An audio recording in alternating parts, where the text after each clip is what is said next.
Today, we're going to be talking about server backend services for games and, in particular, server orchestration services. So, what is it? Who are the external service providers in the space? Key considerations, things that you need to know both in terms of from a developer's perspective as well as a product manager and executive perspective. And to speak on these topics, we have three speakers. First, Elmer Bulthaus, CTO from GameEye, who provides external server orchestration. Second, we have Chris Cobb, President and CTO of Pragma Platform. Pragma are building custom backend server architecture for massively multiplayer games. And finally, we have Avinash Pandey, CTO from free-to-play shooter game studio, Leela Games. Welcome, guys. Hi. Yeah, thank you, JK. So I thought we could start by just talking about what is server orchestration in terms of like, how should we be thinking about it? What is the scope of what it is? And maybe, Elmer, we could start with you since you guys are specifically focused in this area. Could you kind of talk to us about what it is? Sure. Yeah. We think when we talk about server orchestration, we talk about, basically to make it very simple, starting up a server in a specific location. That's it for us in a very. And that is the easy way to explain it. But behind that, there's a lot of technology and complexity. One of the things is you need the distribution of your game, in this case, a game binary. And also you need the placement of the server done correctly. Maintenance is also a very important thing. In our case, we are, of course, a server orchestrator, but we take away all of the burden of managing servers, actually. So we have an API, you call it, and that's it. You have to do nothing more. Got it. And then, Avinash, I know you have been looking at a number of server orchestration companies as well, but would you agree in terms of that characterization of server orchestration, or how do you think about it from a game developer's perspective? So, I mean, Elmer talked about a very, I would say, point-to-point definition of what server orchestration is. And as game developers, so it's a different angle. There is an abstraction layer on top of server orchestration. So as a game developer, what you would be doing ideally is, and when we talk about server orchestration, I'm going to talk about dedicated servers. So this is a very generic term which can be used for even hosting your backend solution. So I would talk about dedicated game servers.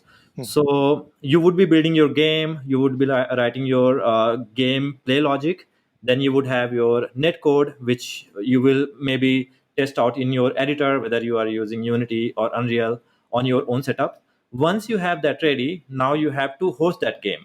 So what would you do? You would have your server binary optimized for hosting, which means that you won't be running graphics because on server you don't have to run graphics.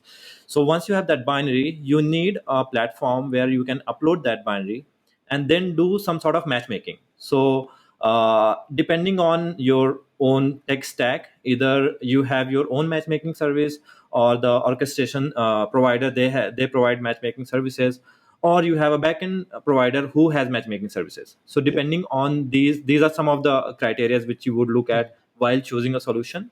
So you upload your binary to server orchestration, do matchmaking. That's I think the first step for a game developer, from building the gameplay locally, then having some sort of matchmaking, and then having binary running on server. Would you consider orchestration or matchmaking part of the orchestration then? I have seen some providers, they provide that, but I would still keep them separate. So matchmaking is more it's more like the glue, I think. Right. If you provide the solution, that's good enough. If there is other solution, but I would still treat them as two separate solutions.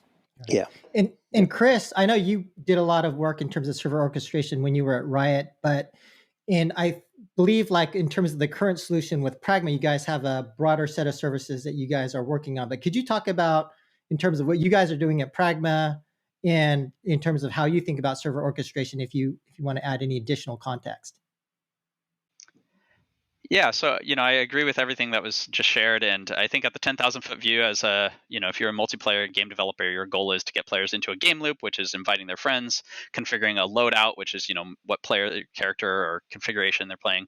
That matchmaking loop, most of that focus gets spent on connecting players together before you get to the match allocation step. However, if you're doing geolocated server targeting, which is you're trying to find players near each other so that they can all share the same game server, and be close by so that they all have low latency, that's when you have to start coordinating between those matchmaking layers and the server orchestration. So, our intent as a service provider is basically to do that kind of game loop and that backend platform, and then use partners that have that kind of game server orchestration expertise of driving, okay, we have these players, we need to get them into a game, we need that game server spun up hopefully close by to all those players, get those credentials down to the players so that they can make that connection to the game server and get through a match, and then collect all the data at the end, have the game server ship that back to the platform, and kind of go through that cycle as a player. So yeah.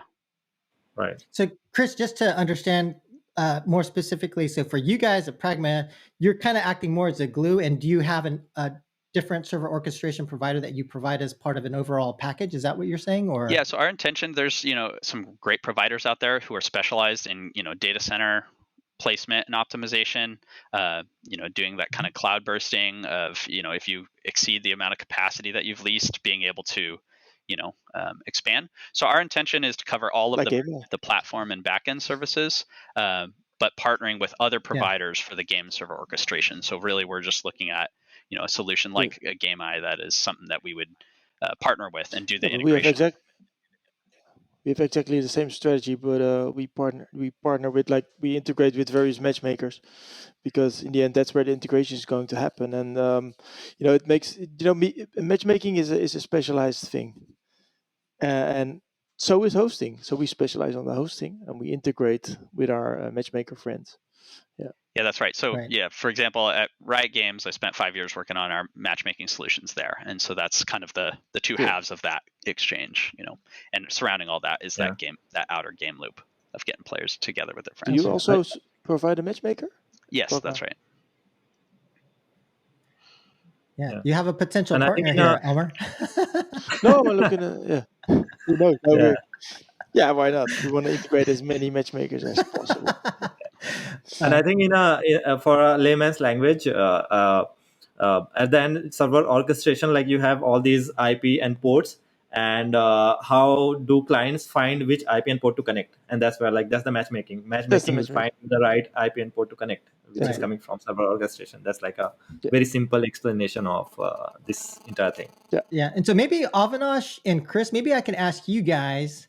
So, so obviously in terms of building the stuff internally, like Avinash, you're not thinking about doing that. Chris, you want to partner for that. So what are some of the challenges? Like what are some of the things that Elmer is working on that's so tough so that you wouldn't do this in-house? I mean, building game itself is so challenging, So I would try to not take up any more challenges of figuring it out. And the other thing is even if I had a team where everyone has the capability of building it, with any software, like the first version is not the final version. You will see so many problems, even if you have this orchestration layer done. Once your game goes live, then the real thing starts. Server will go down. There are so many layers inside server orchestration, which if you are building it for your game, you don't want your game to fail, and then you will know, hey, this thing is not working, let's fix it, and then game will be up. So you want to avoid those failures for your game. So it doesn't matter. Even if you're building it, I would say it's a very risky thing to try it at the same time. So either you build it, try it out with other games, and then that the primary game which you are building, then once you feel that your orchestration layer is very stable, that's when you should do it. But it's a big challenge. There are lots of complexities. But it's not only a technical challenge, it's also getting the servers. As simple as that, because you need a lot of servers all over the world, and you want to burst into cloud because it's very easy to do that. But you don't want to host all the time on cloud. It's very expensive. It's also not the best. It doesn't give the best performance. So you always want to host on bare metal. So if you have one partner for the entire world for bare metal, then he's going to be great in one part of the world, but in another part of the world, he's not going to be great. And maybe he's going to be great in January, but not in February. So you need all those alternatives also to switch over if you want to have a globally a global game. Yeah, that's just a lot of work, man. Yeah. Yeah, to kind of speak to Chris, the do you agree with that? No. yeah, absolutely. Go ahead.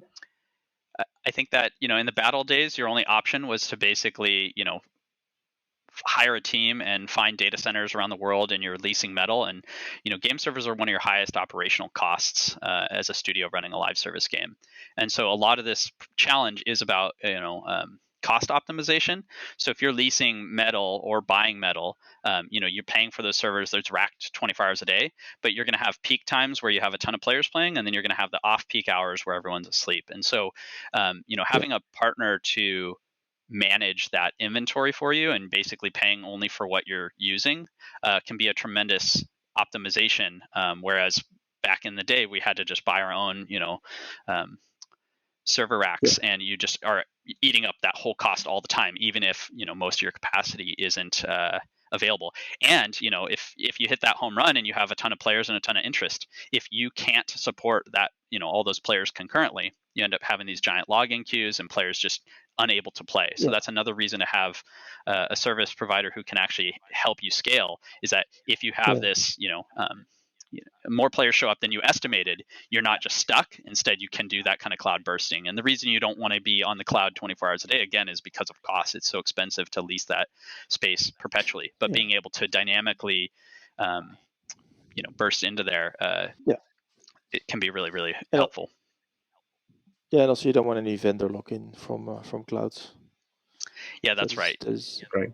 And And then if you are running a dedicated server game, then you want to run it in multiple regions as well. So it's not that you have a centralized server where everybody connects to. Like, you want your Asian players connect to Asian server, players in US connect to US server. So, all that complexity is also there. Well, another thing one of our clients is doing is that he's basically experimenting with exotic locations. So his game is running fine in the US and in Europe. But, that's not a challenge. So now he's going to try and see how the thing works in Bahrain. It's very easy for him to do that because it's no change to his code. There's no change to his setup.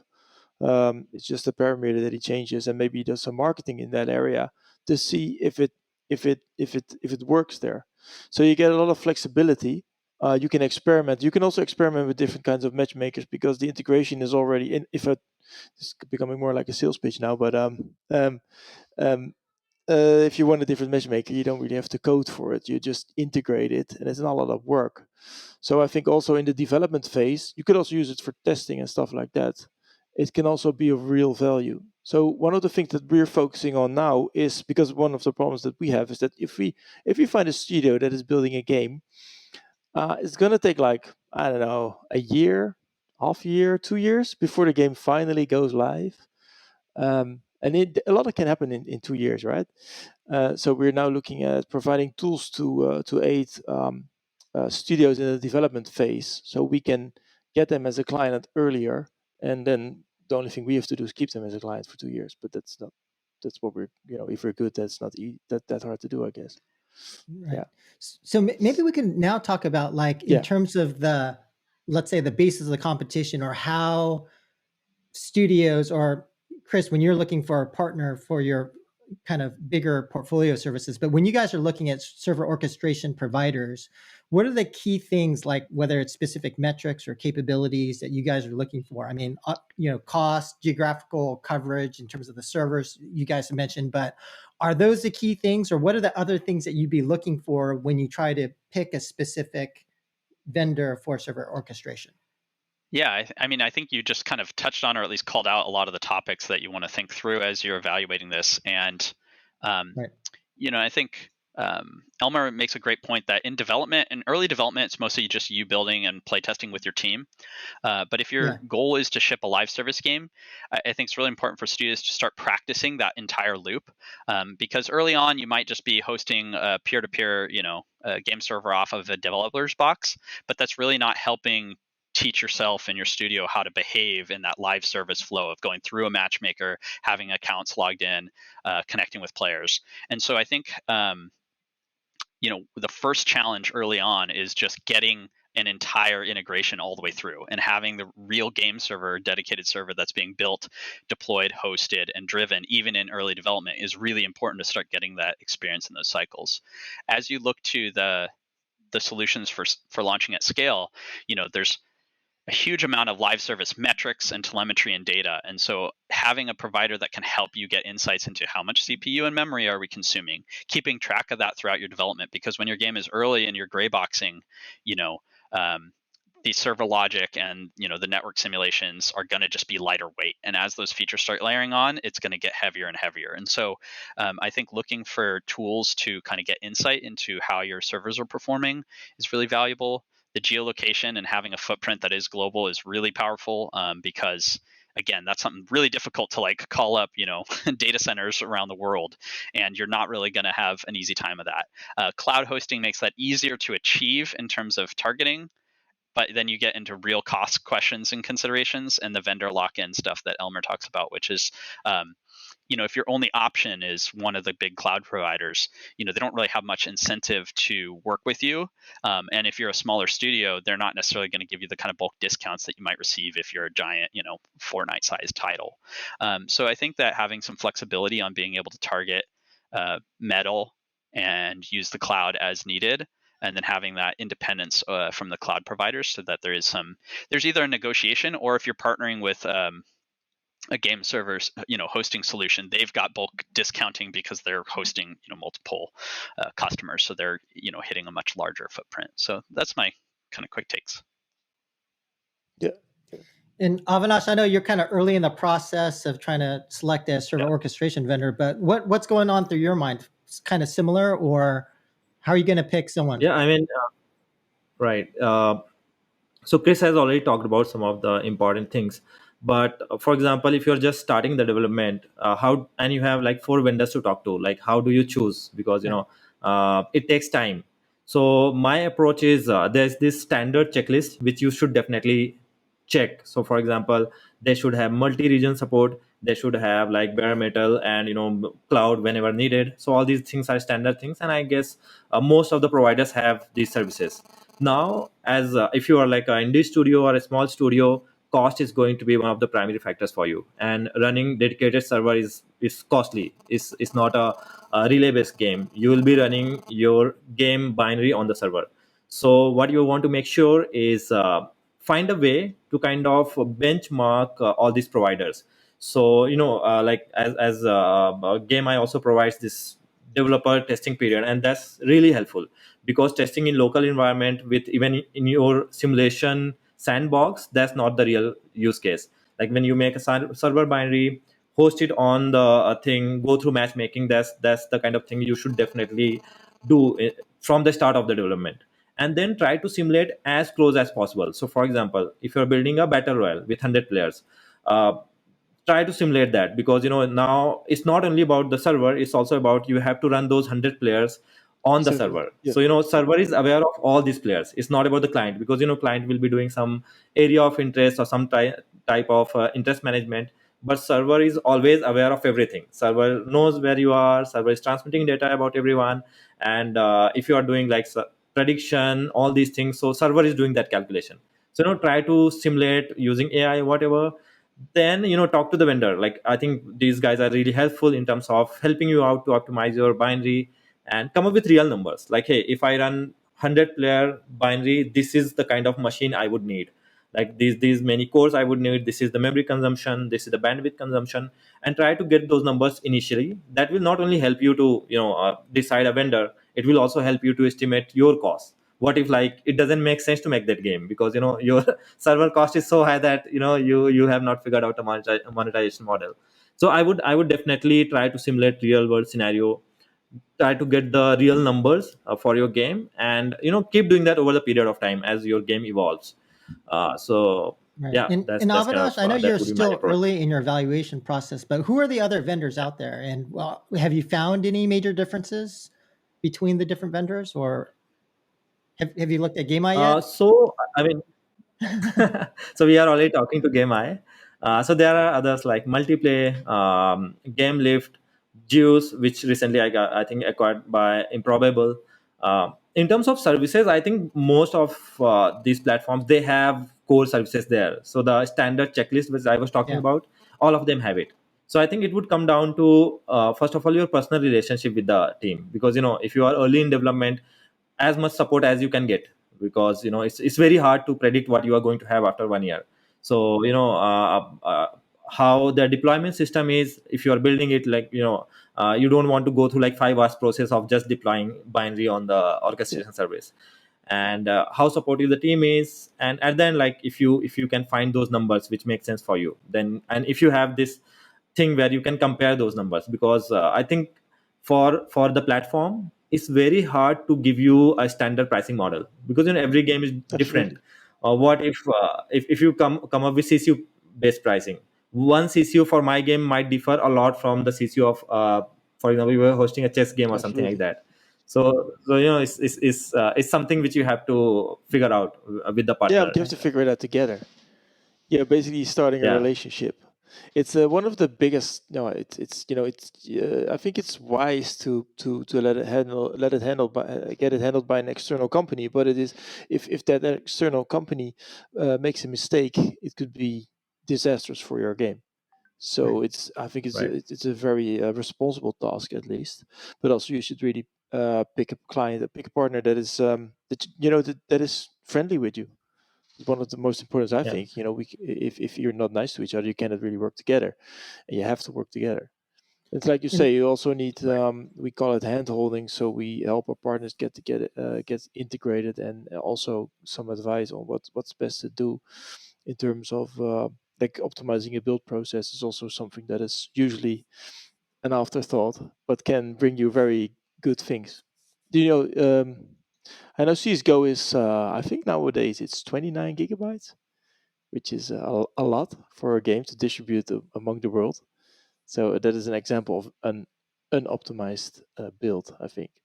right. So And Elmar, are there anything when you're talking to potential customers? Is there anything else that they're asking for, or have these guys pretty much covered like the main things that your customers are ask you about or inquire I for? think matchmaking is a very is what they want. They don't want to integrate our, they integrate the matchmaker, and that Hmm. is enough work already. And then Okay. configuring it and all of that. But if they've done that, then there's no reason for them to integrate us as well, because we can easily integrate with the matchmaker. So that's what we're focusing on at the moment. And the good news is that they're going to integrate that matchmaker anyway. So they might as well do it with us, because if they integrated the matchmaker, then integrating us is like 2 hours work or something like that, less than a day. So they can try us. That is something that we are really hoping for. We want to show our product and let the people decide if they want it. If they don't want it, that's also fine. Then we made a mistake, maybe. Those integrations are something that is yeah, especially the matchmakers, what people ask for. Also, DDoS protection is hot for the bigger studios, especially. And I think those are the most asked things at the moment that I know of. Yeah, I think in terms of the studios we've been working with, there have been a lot of active questions about how do we do the napkin math to estimate our costs, and how do we measure, what the bill is going to be. And planning for a release is really an interesting problem, because one, you can have a bottleneck at any area in those platform services. So it's very common, for example, the account service to get knocked over potentially if you've got Yeah. hundreds of thousands or millions of players showing up. And so I think as teams prepare for release, it's one of those where you're hoping for a good outcome, but Mhm. obviously if you pay up front for all of that game server hosting, that can be really expensive prospect, and you just don't know where you're going to land. And there's some pretty famous stories, like with Pokemon Go's release. They said, well, we estimated something like 10x higher than the highest player base that we had seen in their previous product, and then Uh-huh. the actual player base was another 50 times larger than that, or something crazy. And so Yeah. you have these kind of exponential outcomes, which can be a challenge. So I think tools for benchmarking and estimating that server performance, and then ultimately trying to understand cost, I think is a really important thing for studios. Yeah.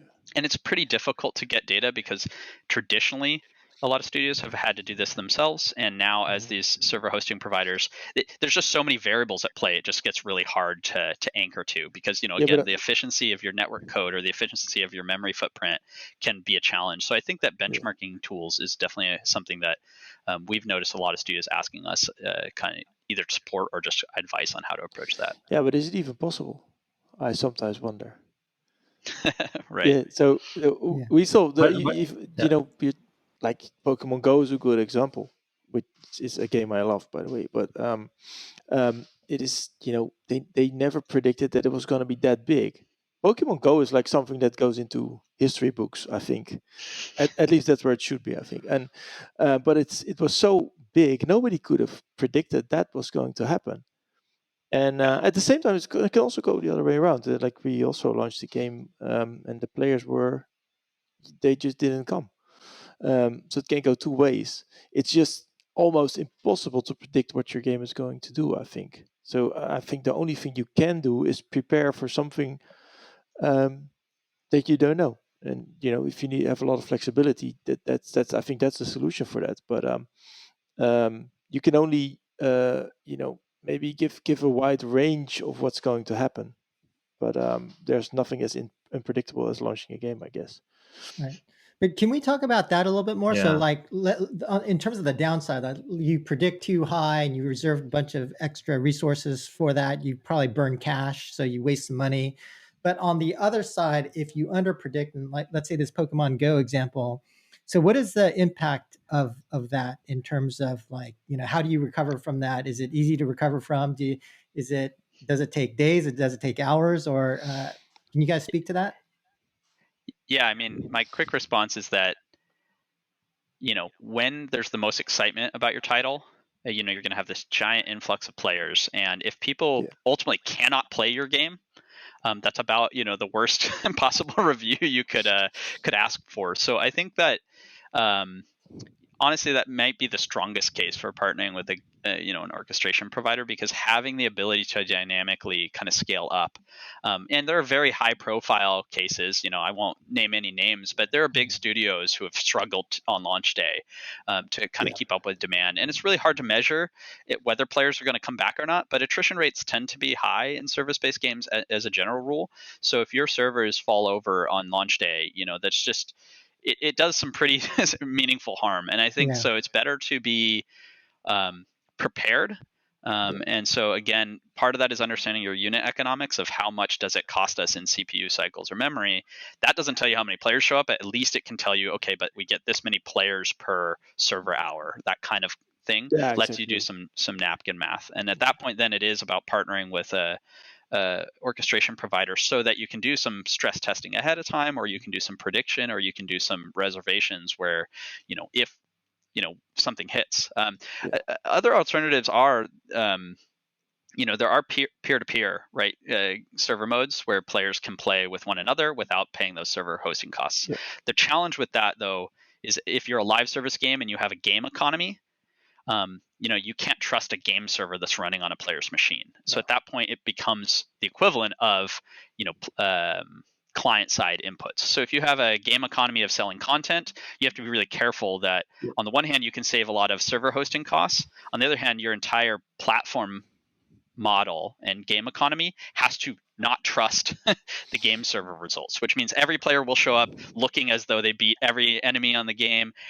If you can't roll, rewards on a game server if you do a peer-to-peer solution, which means you have to have that platform, that other piece that is kind of the area that Pragma is pursuing, to be able to run that logic, and so that it remains platform authoritative. So there are some trade-offs you can look at as a studio of saying, hey, we can do peer-to-peer, and on the one hand, that can be great. On the other hand, if you're trying to build a live service economy, you have to be super careful that you don't just destroy your game economics, because everyone can just pretend as though they got the rare content, on their first try, and that would kind of ruin your ability to monetize your game. Got it. I can actually give you a good example. Sorry. I was just about to say that there is one good example of a game that kind of fell over, which was EA's Simpsons mobile game. So they launched servers kind of blew up, and then they shut down the game for 6 months, and it didn't come back online for another 6 months. Oh, So. wow. But Elmer, you were saying, go ahead. No, one thing that helps us at least is that we have a long period of alpha and beta launches of the game, or actually mostly alpha games. So this is usually game launch where the game is not finished. Sometimes there's an alpha launch and it doesn't really go through because the game is too buggy. But this also gives a good feel on how people respond to it. So it doesn't, you cannot really, it doesn't really, it doesn't predict what's going to happen, but it gives you a little bit of a feel on how the game is going to perform when it's going to be launched. So that is also, I think that is for us, that is a really nice tool to figure out what the game is going to do. And also, it's a good way to work together on building the game, because in alpha, all those things that are not great come above, and we can fix it or tune it. So that is, I think that is a very useful tool for us, at least, the alpha releases. Yeah. Yeah, and I would say, like, through these conversations, we can clearly see that if you are going for a dedicated server solution, it's a much more evolved process. So, like, if you have find a provider who you really like, they are really approachable, and you can reach out to them with any problems, and you can come up with solution. That's one of the Definitely. strong criteria for choosing a partner, because it's much more involved. It's not just a peer-to-peer or relay based where you just host it and you forget about it, because you will need to talk to these But you need guys to build like a multiple relationship times. So with your clients and partners. That's also the fun part of it, I think. But it's also important for the business to make the thing go well. If there's a problem, you should be able to talk to each other like peers, and solve it together. Yeah, that is very important. When something goes wrong with the game, it's very stressful, and that is where your relationship is tested, I think. Yeah. The next thing I thought we could talk about is just more around lessons learned or things to watch out for. So, Chris, I know you had a lot of experience with it, Riot and PopCap, and Elmer, with a lot of your current customers today. Are there big mistakes that you're seeing, or any lessons that people should pay attention to? Lessons. Well, the first one I'll say is don't host your game servers on Windows licenses. Because, oh yeah. So Riot Games famously was on a Windows server for many, many years, and it is an unbelievable number of millions of dollars in just Windows license costs. So, configuring your build to run a Linux server is really important early on in that process. I said it earlier before, but I would reiterate it. I think it's really important for a studio to practice being a live service studio before you've launched. Right. And what that means is having a real game loop and a real flow through an account service into a lobby where you can do invites into a matchmaker, and then getting allocated out to your servers. And it takes a lot of practice to get used to that, because it's a lot different than maybe a traditional single player game in which you build a game binary, hit play, and then it's all about the feel, and the game is fun, and the narrative, and those things. And those are incredible challenges to produce, a compelling game experience. But they're just a different set of technical problems when you start getting into live service multiplayer games. And so I would just encourage studios to get those cycles, start practicing early. Those early access and early alphas and closed and open betas can be tremendous. There are different studio styles. Some studios want an ugly product out early so that they can really co-author the game with their customers. I think that there's huge benefits to that from a technical perspective and a feedback loop. Yeah, but at the same time, sometimes studios also want just that level of polish and care and bring something to life that is a little bit more complete. But there are challenges with that, which is you might not know you've got serious issues until later in the game. And so it's definitely a trade-off, but those are great tools, and you can do that. There's a continuum there. Some studios want to release the title and have it up 24 hours a day for years in early access. Others might do those closed or open kind of alpha weekends and beta weekends, and those can be tremendous too. It'll see how many players are going to show up. Does the technology we have hold up? So that can be great. And if I would give one advice, but it's not only for gaming, but for technology as a whole, is don't throw a release party. So I don't know. And the thing with gaming is that gaming, every a launch of a game is always kind of a release party, and it's a very stressful, and even if it goes well, it's very stressful. it's a lot of pressure on your technology, but not only technology, also on every aspect of your game. Basically, will the players enjoy it? It's one very so if you go from 0 to 100, that's not a good idea with any form of technology or with gaming, and it kind of matches up a little bit with what you've been saying, Chris. If you just find a way, and that's it's not easy to do, but I think it's a good thing to do, to grow slowly into what you want to achieve.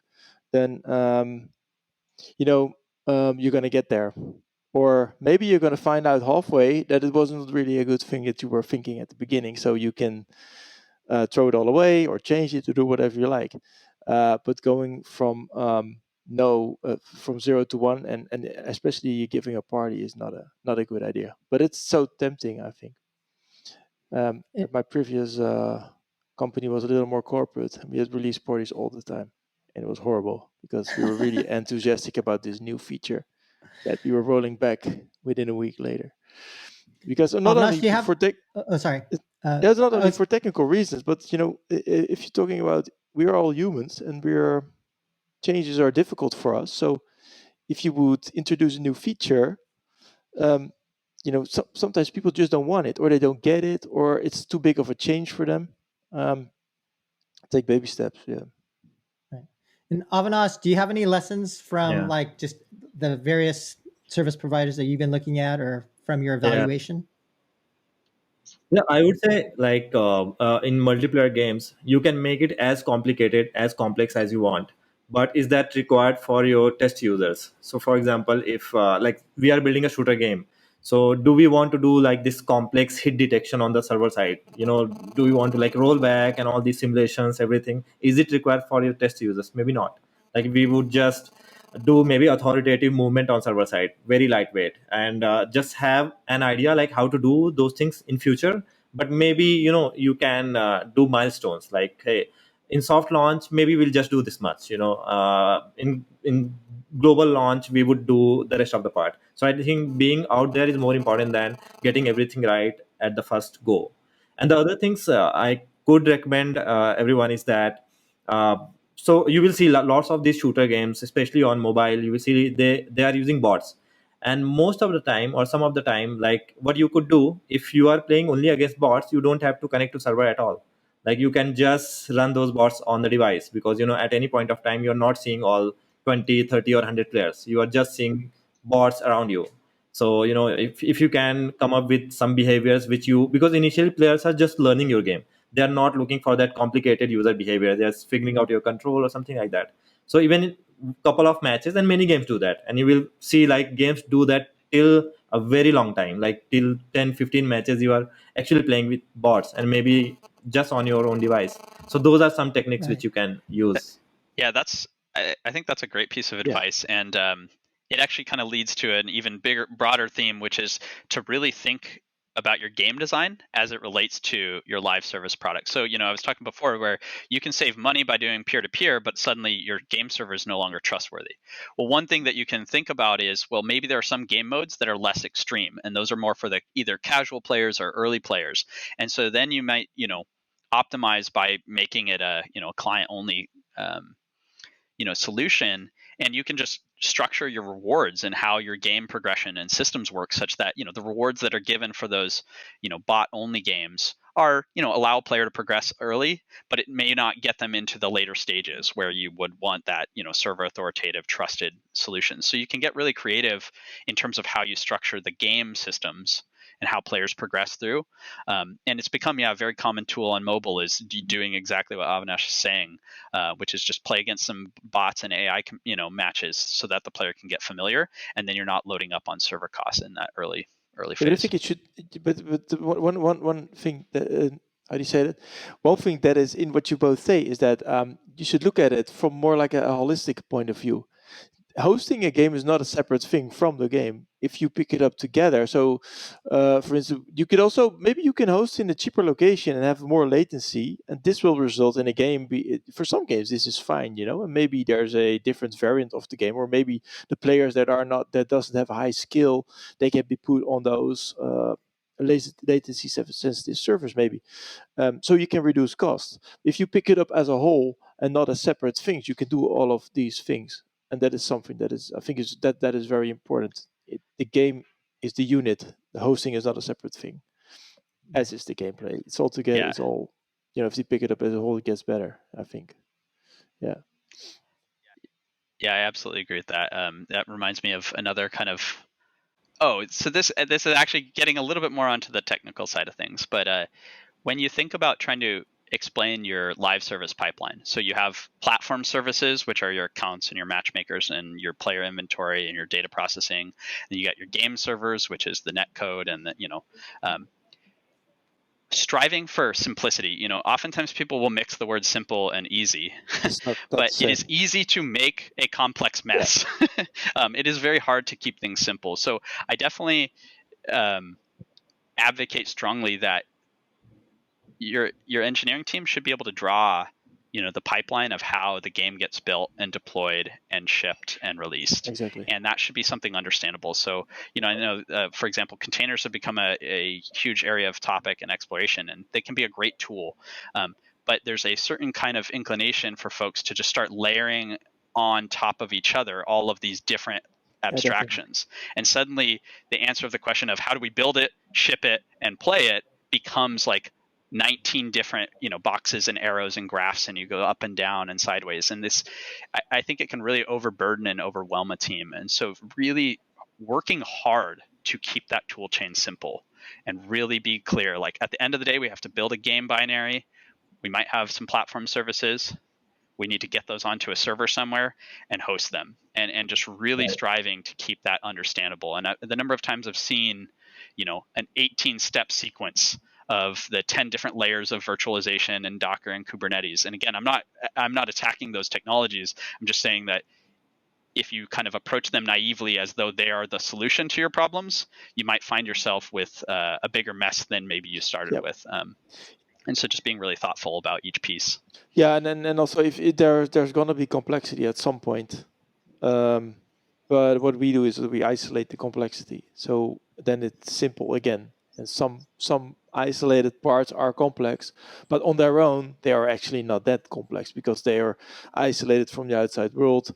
They have an input and an output, and what's happening between those two things may be complex, but that just means you have to try really hard to read through it and everything like that. So in that sense, complexity only will take time.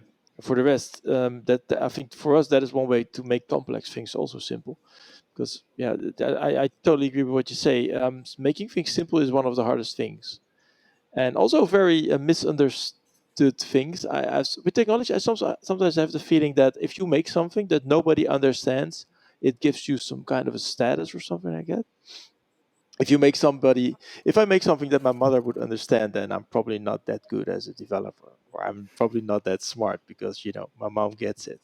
But that is actually the hardest thing to do, to make your mom understand it. And so that's it's a goal on its own. Yeah, a mentor of mine shared that like if you can explain an extremely complex or sophisticated topic to a layperson, that really demonstrates actual mastery, which is kind of opposite Absolutely. of people wanting to use complex sounding words and phrases to confuse people and make themselves feel more sophisticated, perhaps. You have to be but sometimes I also feel that you have to be in order to do it, you have to be self-confident as a person as well, because you're kind of going naked a little bit if you're trying to make something simple that maybe you spend a half a year on building it or designing it or whatever. Then you're gonna explain it, and then you say, okay, it's this thing, and then people say, is that what you spent all those years? Why did I never I never saw you in the weekend anymore? Is this what you did? And then so you have to be. It's much easier. It is much easier to come up with some very complex thing, and everybody will say, "Wow, this is so big. Did you do that?" So Yeah, I would say like sometimes your game does require complexity, but it might not require that complexity to start with. So start with yeah, simple, but have a plan to support that in future. So it doesn't mean like you don't have to design your system in more robust or more secure way, but have a plan for that. So you should be aware of the shortcomings of your game. And one of the advantages of running a dedicated server or a hosted game is that it's security. Like, it's in your control. Like, you don't have to send one more game update to fix something on Yeah, the server side, but you can do that yeah. while the game is live. So have that awareness, that those points where that this system can be hacked, but if it gets hacked, you should Mhm. be prepared for it. So it's more of an awareness thing. And guys, in terms of like the future, whether it's the future of server orchestration or game hosting more generally, could you guys talk about what are the upcoming trends, whether it's from a technology perspective or to the point about, are we going to see more simplification or things of that nature? Could you guys speak to that? Maybe starting with you, Almer. Yeah, I think it's gonna be future of game. I think the future of gaming in general is not gaming anymore. Actually, I think the future of gaming is things like going to concerts on your computer, maybe in VR. I don't know about that, because you're probably gonna do it with your friends as well. So going to concerts, meeting people, but in a in a real, it will feel as if you are with the person. It's already happening a little bit. But like for instance, you can go to in Fortnite, you can go see a movie with your friends, and you can all wear your, well, I have a Meowscles suit which I like to wear in Fortnite, and you go there and you do your emotes, and that's how you watch a movie together. You can also go to a concert there together. And I think this is what the future is going to look like for gaming. And of course, you can also game, but at some point, those worlds are going to overflow into each other, and we're going to have something that is similar to maybe The Matrix or Ready Player One, or all those movies. It's going to go into that direction, and I see that every day. Actually, I think the reason why it's not there already is because the technology is not there. It is currently not possible to make an infinitely big world in a way that is easy to develop, easy to host. Of course, you need specialized hosting capabilities for that. Um, and But that is something that a lot of companies, including Gamma, is working on, to making a world that can be infinitely big, and as big as the real world. And then you can have a concert, and when you're done with the concert, you go to another venue and you go play a port of Battle Royale, all in the same. It's not a game anymore. It's more like a. Do you remember Second Life? It's like that, only Yeah. done well. And Second Life was a very weird thing, I think. Um, I know some people who did some really weird stuff there, but um, it is, actually there's a bank in Holland here, where I live and where I am, and the bank had a shop in Second Life, and that is in that was like 10 years ago. I don't know, maybe 15 years ago, and in that time it was crazy. But in the future, this is something that people will actually make use of and will appreciate, I think. And that is so, gaming as it is now is going to be more, it's going to be really big, I think. Yeah, I see that with my children already. Okay, Avinash or Yeah. Chris, future of game hosting or just gaming? Any thoughts? So just to talk about game hosting, I would say, so I look at it in two ways. One is the evolution of platform itself. So right now you see all orchestration platforms are getting really matured. We don't have to. You can actually. It's very less. There are very less chances that you can go wrong with any of these solutions, as long as you have lots of money. So the main optimization part comes, like, you want to have cost optimized solution. But I see all these platforms evolving to an state where they will provide more holistic solution. So maybe they will have all these services which games need, server orchestration, matchmaking. Maybe they will start providing netcode as well, or maybe they will have their own game engine. So like Unity, I think they are already doing it. They have multiplayer, and after some time what they would plan is that just your game, just at a button click, it's a hosted game or something like that. So more seamless integration for the developers. So that could be a near future. I'm not talking about like it's not very complicated, but it's already happening. And the other thing is, which Almer already talked about, is the scale of the world. So right now we have this limitation of number of players you can support on a server. So there are solutions where you can cluster them. You can create a layer where you can support large number of players. But I think that is something which has to happen. You have these talks about like all these metaverse and everything. So I think that's one future where I see these platforms becoming really, really important, because more players are coming online. They will be sharing same universe with others. So that's other thing where I can see lots of development happening in future. Yeah, I mean, I think that just from the hosting side, I think we're going to see costs getting more optimized. I think the cloud providers are taking an interest here, and I think having a dedicated provider that's partnering with hosting services is just going to kind of reduce costs for studios, make it more achievable. Just at a high level, the idea of a small studio being able to support a big, ambitious live service game, I think is becoming more achievable over time. So it's really exciting to see that and kind of champion that. From the metaverse perspective, it's definitely an interesting topic, and I like to keep tabs on various leaders in the game space talking about this. I'm less excited about the prospect of having 10 million concurrent players, because at my home, I might have a handful of people. At a park, there might be 20 people.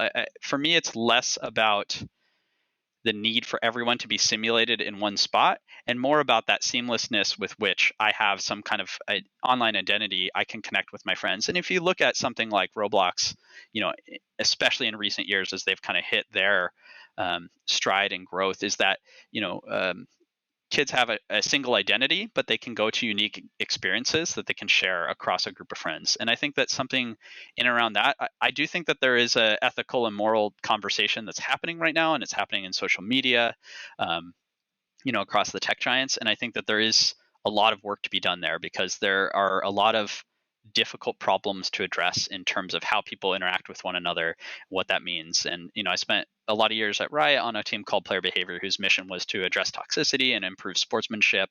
And I think that that's a crucial area that we need to invest deeply in, which is as a parent, how do I give a device to my child and just know that they can spend time with their friends and they have this digital place that they hang out with? I agree with Elmer. It doesn't have to be games. It can just be a social experience. But how do we give people tools to keep themselves safe and protected, to engage with other people in the way they want to engage? How do you put, the kind of mechanisms for people to establish good social norms and have the same kind of behaviors we have in real life with one another, instead of some of the kind of aberrant behaviors we see But also in your online identity. spaces. How do you? It's one of the things that, because this if this is going to happen, and it's going to happen in some form, I think, and like I said, it's already happening a little bit. Um, but it brings a whole set of new problems as well. And one of the most interesting things I always think is what is your identity? If your avatar is really is you, it feels as if your avatar makes friends, if your avatar has a job, if he has an insurance, why not? All of that stuff is going to happen at some point. You can have that. Then your identity is basically, my identity is basically a property of the Dutch government. But now, if I would be in Fortnite, my identity is owned by Epic.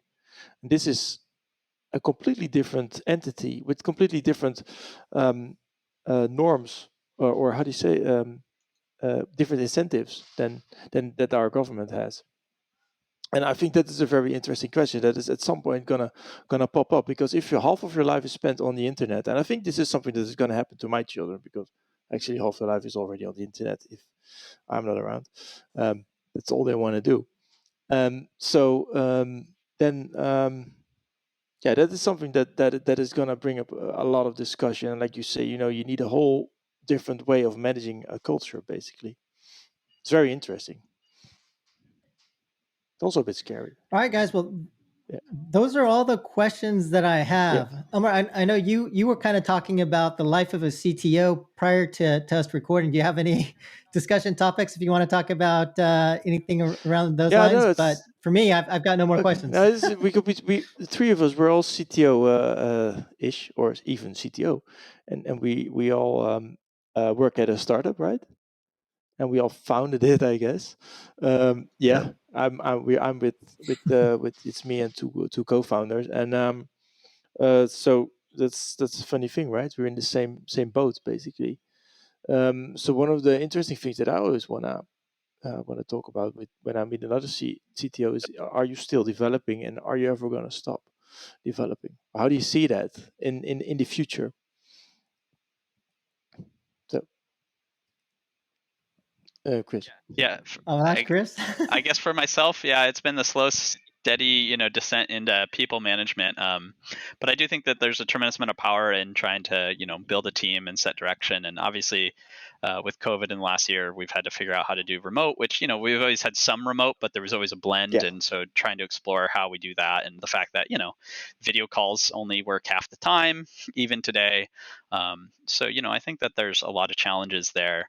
As a technologist, I've found myself more and more attracted to the ultimate experience that the user is going to have, whether that's a game developer managing their live service game, or that's the player using that matchmaking service and those multiplayer networked experiences. So yeah, for me, I code less than I used to. I still love it, and so I try to, but I do find a lot of it gets into like, how do we build a team? How do we get everyone headed the right direction? How do you empower people to have their own ideas and champion that, while at the same time keeping the product cohesive and make sure that you could have 10 great patterns, but if each one of them is different in your technology, then it can still feel very disjoint. At the same time, it can be tough if one person is just dictating every answer.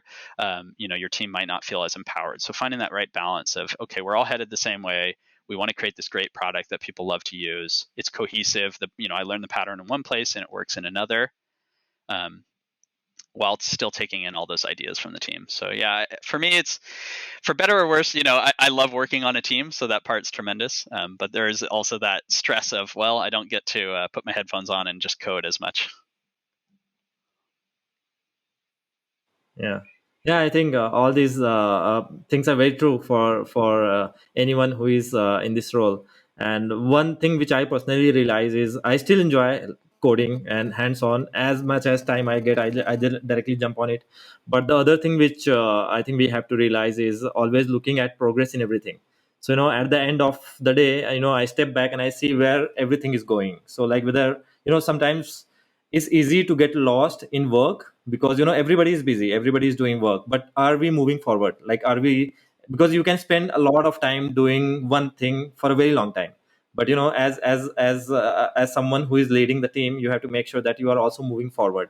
And that's where this concept of simple versus complex comes in picture, which we were talking about, like making it simple. Like you have to find a team where people are like really really smart, but sometimes you will find balance of people where they want to get the best solution in first shot. But maybe you have to kind of lead your team in a way that, hey, this is good, we'll do it, but let's do it this right now, set the right milestone so that you are moving towards your destination. So that's something which I find really interesting, because if I were in that position coding it, I might have done the same. Like, I want to get this thing right now. You learn a lot about yourself. But, yeah, I think so. But like you say, it's we have to move forward in life, and the good news is that programming is now a hobby again. So that is good. I used to do that on a Saturday night and build something that nobody wanted except me, and that's what a hobby is basically. So I got my hobby back, but like you say, it's more and more a people thing nowadays, and it's also like say being a leader, setting an example, or if something goes wrong on the technology side, but also on a lot of other areas in my company, then people are looking at me, and if I don't have the answer, then everybody's going to be panicking and getting very stressful. So you always have to have that answer, and I kind of like that. It's a lot of work, definitely. Yeah, but I love my work. Okay. All right, guys, just to wrap up, if you have any final message in terms of like, customers you're looking for, hires, or and how people can get in touch with you guys, maybe we could wrap it up in that way. Maybe starting with you, Avinash. Yeah, so go read about Leela Games. We started recently, and we are hiring. So we are looking for the best talent in India, and right now we are also kind of opening up, like anywhere we find people who want to make next top grossing game. Like we are the company. So find Elmer? us. Yeah, we're also hiring. like No, we're not hiring anybody. We only hire people who want to work, absolutely want to work for Gamei, so not for any company. And we're looking for everything, basically developers, but also people who know servers very well, also people who are good at support. And but we have to. For us, the most important thing is that there's a cultural fit. Basically, this means that you're humble and nice. Or there's no place for egos in our company, at least. Um, and yeah, so if you want to get in touch with me about that, or if you want to have help, imagine if you're a young guy or a girl or something like that, and you need some mentorship. I'm already also I love to do that. If you're serious, if you want to contact me, then try LinkedIn, and yeah, I think that's the best place to, or send me an email at elmer@gamei.com, and hopefully somebody will read it. I'm not an email person. Yeah, okay. So Chris? Yeah, so I mean, kind of the mission with Pragma is really oriented towards creating that vibrant, healthy online communities, and we're doing that by building basically a large-scale back-end platform to power live service games. So we're partnering with game studios who are trying to create something ambitious and reach a lot of players. So you can find us at pragma.gg, and that'll have links to all our social accounts. So yeah, it's been a great time talking with and you you all. have a matchmaker, right? That's right. Cool. I'm gonna look into it. We'll have to talk after. Yeah, no, sure. I'm gonna check it out, and we're gonna in the next wave of The beginning of a deal right here. We can integrate it. All right, guys. Avinash, Elmer, Chris, thank you so much for your time and insights. And until next time, everybody, that's it. All right, Thanks. Bye, guys. Bye.